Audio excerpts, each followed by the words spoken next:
In the previous video, we looked at lessons that comes from economics that can help managers think about using incentives to motivate self-interested workers who might prefer not to work very hard. Well, in this video, we move past the topic of motivating workers and think about economic insights that can be used in situations of private information. When workers or organizations have private information, and workers or organizations are self-interested, this information has strategic value, so it won't necessarily be freely shared. For example, job applicants typically know more about their own limitations than the organization considering them for a job. But job applicants would typically be trying to sell themselves rather than truthfully reveal all of their limitations. Now, for a humorous exception, there is an interview scene in the movie You, Me, and Dupree where Owen Wilson's character says, "I absolutely insist on joy in life. Not so task-oriented, not a workhorse. If you're looking for a Clydesdale, I'm probably not your man.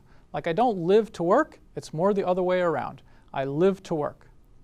So that's obviously a humorous situation, and in a typical situation, workers are going to try to be selling themselves. So they're strategically revealing information, and you're at an information disadvantage. So what can be done to better handle these types of situations?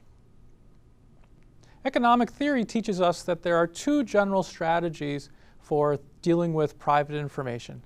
There's a category of strategies that goes under the banner of signaling, and a separate category that goes under the label of screening. To think about what's a signaling strategy as opposed to a screening strategy, we need to distinguish between the party that has the private information and the party that is at the information disadvantage and wants to know the information. Now, it's not always the case that the worker has private information and the organization wants to know about it. It could be the reverse, and in some cases an organization might have the private information and an applicant or an employee wants to know that information. So again, we need to distinguish between these two actors to distinguish between what's a signaling strategy, what's a screening strategy. And in particular, we need to ask which party is the one that's trying to do something about this information problem. So who's acting to do something about it? If it's the party that has the private information that is acting to do something about it, to overcome this information asymmetry, that's called a signaling strategy.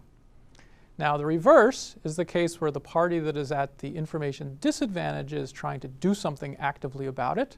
Well, those are called screening strategies. Let's look at an example of each one. So first, let's look at an example of a screening strategy.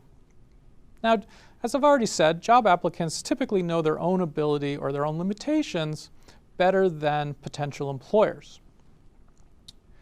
So, what can an organization do about it? Suppose an organization publicly makes it known to job applicants that that organization has a very challenging, hard to achieve performance bonus program. Okay, why might this help overcome an information problem? Well, the logic here is that this challenging bonus program will only be attractive to higher ability applicants. And so if this works, lower ability individuals screen themselves out and they won't apply for your job. Note that the party without the information, in this case the organization, is the one that's trying to do something about it. And that's why this is an example of a screening strategy. Now, as an aside, notice that in many job interviews, an organization would typically be trying to sell the job, just like an applicant is trying to sell him or herself.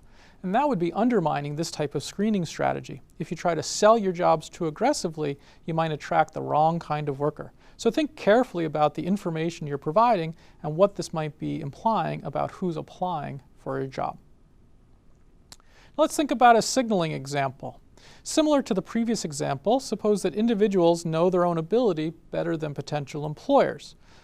Suppose you're a higher individual ability and you want to do something about this to show that you are different. So for example, you might try to get more education to distinguish yourself from a lower ability individual. This would be an example of trying to send a signal. You're trying to say, hey, look at me, I'm special. But notice that talk is cheap. Everyone might just say that they're a high ability person.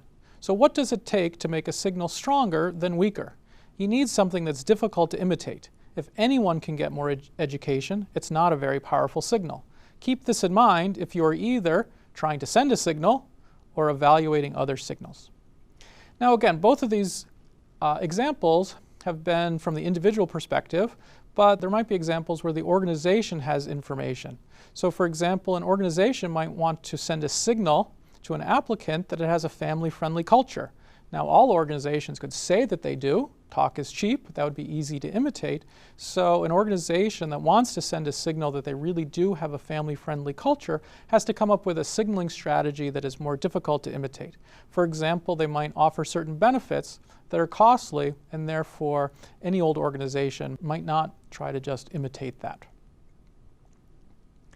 So in conclusion, when there's private information and workers or organizations are self-interested, information has strategic value. So what should you do? Well, you should think strategically. If you have private information, you can try to devise a way to signal things about you or your organization. If you were at an information disadvantage, you can watch for signals from those who know more than you do. But remember that easy to imitate signals are not very reliable.